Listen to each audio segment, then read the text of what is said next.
Everyone wants to be happy, isn't it? And all of us have been happy for sure. But for most of us, happiness is like a discrete function. You know, you get a spike here, you get a spike there, you get a spike again. Wouldn't it be wonderful if happiness, that sense of well-being, could become a continuous function, could become the space from which we operate? That is what we set out to do when we wrote our book Happiness Express.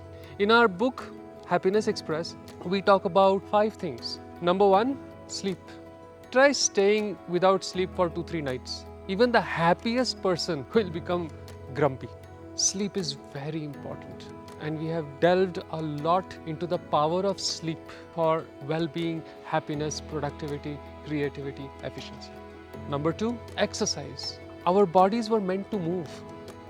Through millions of years of evolution, we moved.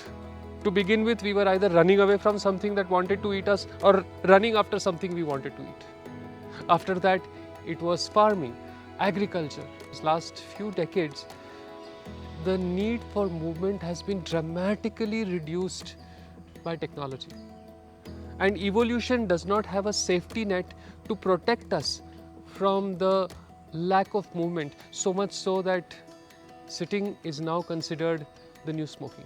The amount of time people sit these days is almost equivalent to smoking an entire pack of cigarettes a day. That is the kind of damage it causes the body. So we talk about movement, about exercise, how important that is. Number 3, food. You know, you are 90% bacteria.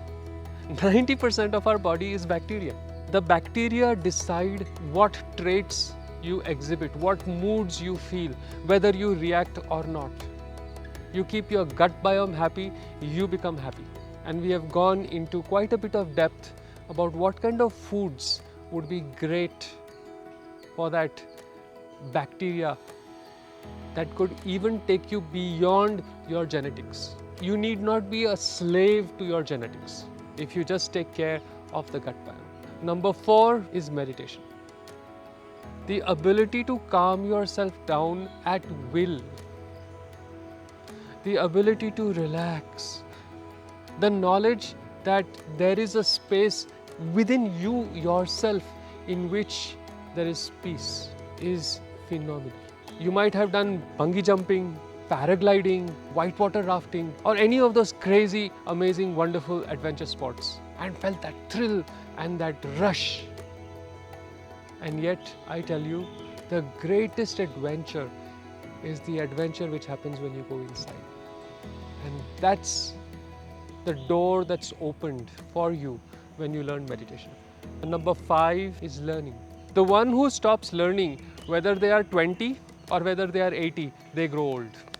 The one who continues to learn forever remains young, says Henry Ford. And I couldn't agree with him more. Our brain works on the use it or lose it principle. You don't use your brain enough, you don't learn enough, your brain ages, you age. Most adults are really scared of failure and making a fool of themselves, and so they stop learning. They deny themselves that pleasure, that thrill of finally understanding something, of cracking something. Learning keeps you young, learning keeps you agile. And when you put these 5 together, you are almost guaranteed a space of everyday well-being. And that's what Happiness Express is all about. Exploring these 5 aspects, these 5 secrets, if you may, and giving you tools, techniques, and very practical ways of bringing this into your life so that you can be guaranteed a smile that starts at your lips, lights up your eyes, and warms your heart. It's quite a journey, and it's really worth it. Our book is available on Amazon internationally and nationally. I would really urge you to pick it up and give it a read, and maybe even give it as a gift to someone you really love.